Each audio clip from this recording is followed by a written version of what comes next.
Question number 2 के second part में कहा गया है 2 women and 5 men can together finish an embroidery work in 4 days while 3 women and 6 men can finish it in 3 days. Find the time taken by one woman alone to finish the work and also that taken by one man alone. हमसे ये कहा गया है कि दो तो औरतें और 5 आदमी किसी काम को 4 दिन में कर लेते हैं और 3 औरत और 2 आदमी उसी काम को 3 दिन में पूरा कर लेते हैं। तो एक अकेली औरत उस काम को कितने दिन में पूरा करेगी और एक अकेला आदमी उस काम को कितने दिन में पूरा करेगा। तो सबसे पहले हम लेट कर रहे हैं, let one women can alone can finish work in x days, कि अकेली एक औरत उसे x दिन में कंप्लीट कर देगी। And one man alone can finish work in y days, कि एक अकेला आदमी उस काम को y दिन में पूरा कर देगा। ठीक है ना, इसी काम को बड़े ध्यान से क्वेश्चन को समझना है।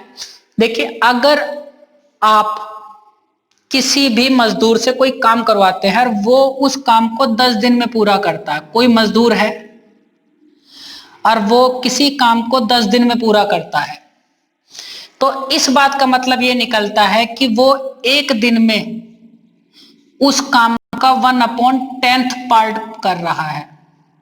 पार्ट की बात कर रहा हूं मैं।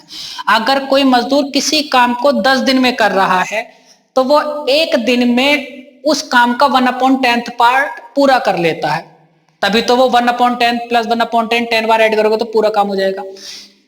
कोई और एग्जांपल लेते हैं। अगर आप अपना होमवर्क जो 4 डेज में पूरा करना है, ठीक है ना, कि अगर आप अपना होमवर्क 4 डेज में पूरा कर रहे हो और रोजाना बराबर बराबर कर रहे हो, तो आप एक दिन में उसका 1/4 पार्ट पूरा करते हो, पार्ट। ठीक है, बिल्कुल इसी तरह से अगर एक लेडी किसी काम को x डेज में पूरा कर रही है, तो इसका मतलब ये हुआ कि वो लेडी एक दिन में 1/x पार्ट कर रही है। आ रही है बात समझ में? इसी तरह से अगर एक आदमी किसी काम को y दिन में कर रहा है तो उस आदमी का एक दिन का काम जो है वो 1/y पार्ट होगा, कि उस काम का 1/y पार्ट वो एक दिन में कर देता है। ठीक, अब पहली ही लाइन पे आते हैं। देखिए, पहली वाली लाइन से हमें एक इक्वेशन मिलेगी। पहली वाली लाइन में कहा गया कि 2 वुमेन है और 5 मैन है और वो किसी काम को 4 दिन में पूरा कर रहे हैं। ठीक है ना, तो भैया एक औरत जो है उसका एक दिन का काम जो है वो 1/x है। एक औरत एक दिन में 1/x काम करती है, तो वो दो औरत जो ना एक दिन में कितना काम करेंगे, वो हो जाएगा 2/x। ठीक, प्लस एक आदमी एक दिन में काम करता 1/y, तो 5 आदमी कितना काम करेंगे, 5 से मल्टीप्लाई कर देंगे तो कितना हो जाएगा 5/y।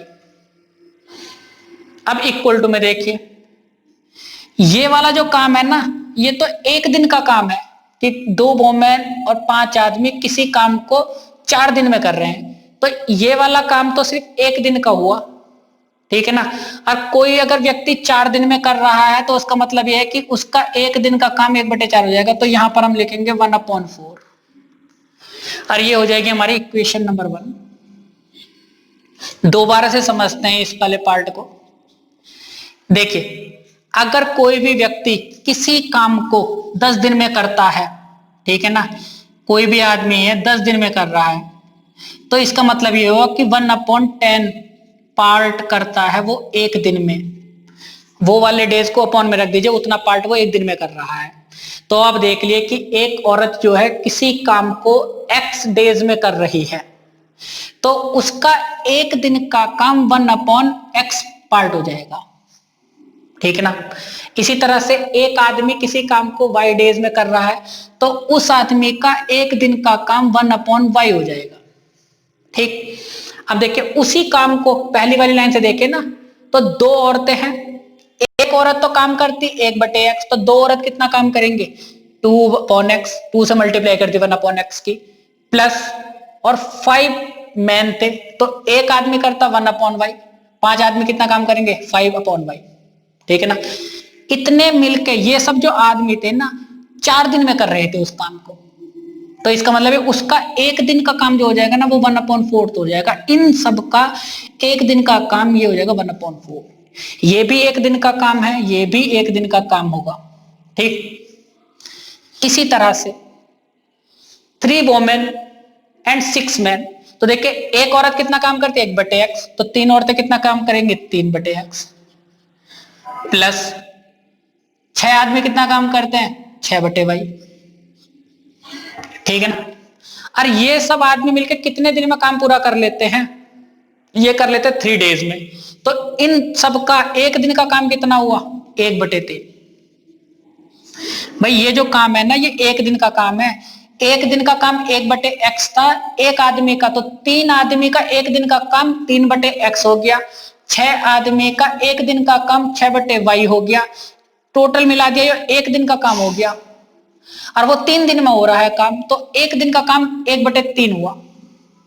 तो ये हो जाएगी हमारी इक्वेशन नंबर 2, ठीक। पहली वाली लाइन से बनी 2/x plus 5/y equal to 1/4। दूसरी वाली लाइन से इक्वेशन बनेगी 3/x plus 6/y equal to 1/3।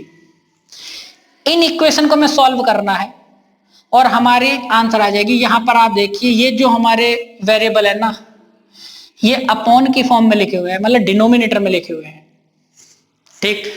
तो इस वाले जो ये 2/x लिखा हुआ है इस वाले पार्ट को मैं क्या से लिख सकता हूं 2 × 1/x।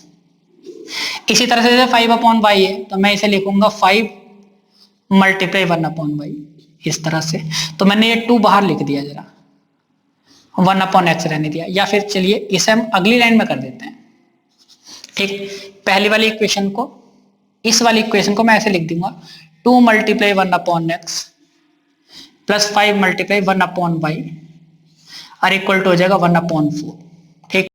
इस वाली इक्वेशन को लिख सकते हैं हम सेकंड वाले को 3 × 1/x प्लस 6 × 1/y और इक्वल टू 1/3।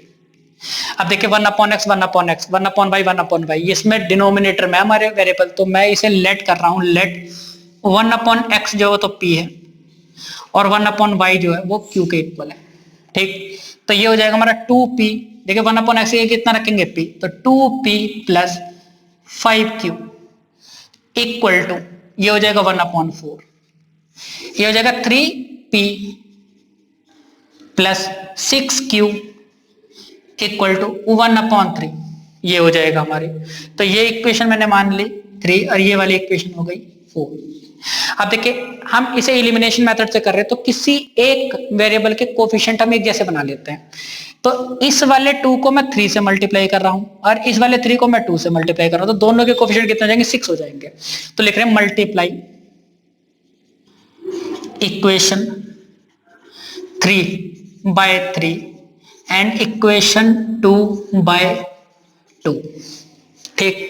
तो पहली वाली इक्वेशन को 3 से मल्टीप्लाई करेंगे, सभी टर्म से करेंगे, 3 2 जा 6p प्लस 3 5 जा 15q इक्वल टू 3 की मल्टीप्लाई 1/4 से करेंगे तो 3/4, 2 से मल्टीप्लाई कर दिया हमने इस वाली इक्वेशन के, 2 3 जा 6p, 2 की मल्टीप्लाई 6 से करेंगे 2 6 जा 12q, 2 की मल्टीप्लाई हमने 2/1/3 से करी तो ये हो जाएगा 2/3। इस तरह से हमने लाइन खींच दी।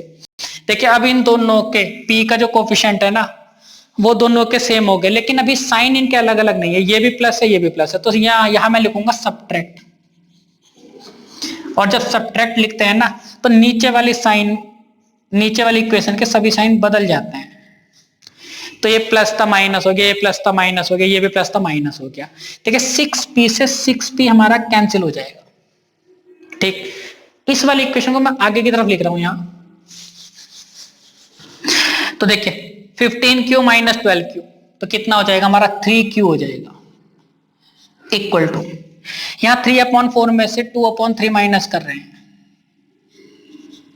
इस तरह से लिख दिया मैंने 3/4 माइनस 2/3। तो 3q इक्वल टू 4 3 12 एलसीएम, 4 3 12, 3 की मल्टीप्लाई 3 3 9, 3 4 12, 4 2 8। तो 3q इक्वल टू 1/12 आ जाएगा। और ये देखिए 3 इधर मल्टीप्लाई में, वो भी इधर डिवाइड में आ जाएगा, तो 12 मल्टीप्लाई 3, तो q की वैल्यू कितनी आ जाएगी 1/36। लेकिन q की जगह में कितना पुट करेंगे, q हमने माना था 1/y, तो मैंने यहां लिखा 1/y इक्वल टू 1/36। तो आप देखिए यहां भी 1 है, यहां भी 1 है, तो डिनोमिनेटर डिनोमिनेटर के इक्वल हो जाएगा, तो y इक्वल टू कितना हो गया 36 हो गया। इसका मतलब ये है कि एक आदमी उस काम को 36 डेज में पूरा कर लेता है। क्यू की वैल्यू किसी भी इक्वेशन में पुट कर देते हैं, क्यू की वैल्यू मैंने करी इक्वेशन नंबर 3, लिखेंगे फ्रॉम इक्वेशन 3।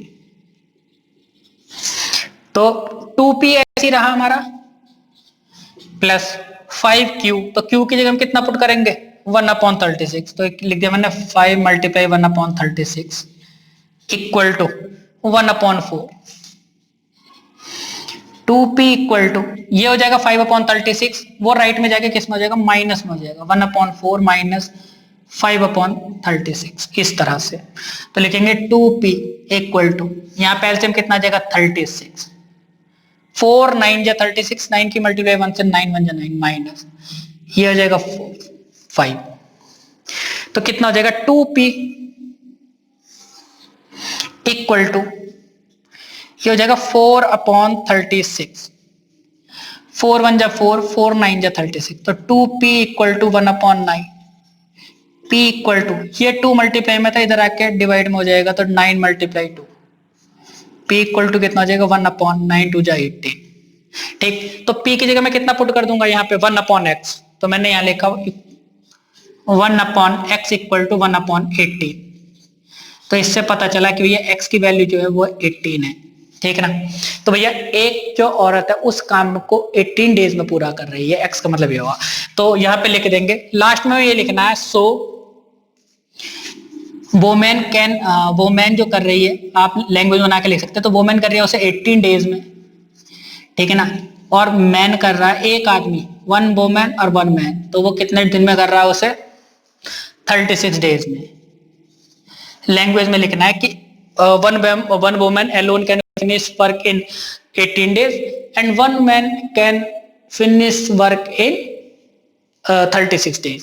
ठीक है ना, तो इस तरह से हम इक्वेशन बना के क्वेश्चन को सॉल्व कर सकते हैं। दोबारा देखते हैं इस क्वेश्चन को। देखिए हमसे कहा गया था 2 औरत और 5 आदमी किसी काम को 4 दिन में करते हैं। ठीक, तो मैंने एक एग्जांपल दिया था कि अगर कोई व्यक्ति किसी काम को 8 दिन में कर रहा है तो वो उस काम का 1/8 पार्ट एक दिन में करता है। एक दिन में कितना काम करेगा वो 1/8 पार्ट। तो अगर कोई व्यक्ति किसी काम को x डेज में कर रहा है, औरत उस काम को x डेज में कर रही थी, तो इसका मतलब है कि उसका एक दिन का काम 1/x है। आदमी किसी काम को y डेज में पूरा कर रहा तो उसका एक दिन का काम 1/y है। ठीक, अब देखिए 2 औरत है तो एक दिन का काम एक औरत का कितना 1/x है, तो 2 औरत का एक दिन का काम कितना हो जाएगा 2/x 2/x। 5 मैन का कितना हो जाएगा 5/y, तो ये भी एक दिन का काम है 2 औरतों का, ये भी एक दिन का काम है 5 आदमियों का। कुल मिलाकर ये काम जो एक दिन का है ना, और वो काम कितने दिन में पूरा हो रहा है 4 दिन में। तो इसका मतलब ये वाला जो काम होगा ना 1/4 पार्ट करेंगे ये वाला आदमी मिलके उस काम का। ठीक, 4 डेज में कर रहे हैं तो इसका मतलब एक दिन का काम उनका 1/4 हो गया। ठीक, इसी तरह से 3 वोमेन थी तो 3/x प्लस 6 मैन थे 6/y इक्वल टू उसे कितने दिन में कर रहे 3 डेज में, तो ये कितना हो जाएगा 1/3 हो जाएगा। अब क्वेश्चन सिंपल हो गया था। अब हमें जो ना इसकी जगह p पुट कर देंगे, इसकी जगह q। ठीक है ना, p q की वैल्यू निकाल लेंगे और सम x और y की वैल्यू फाइंड कर लेंगे।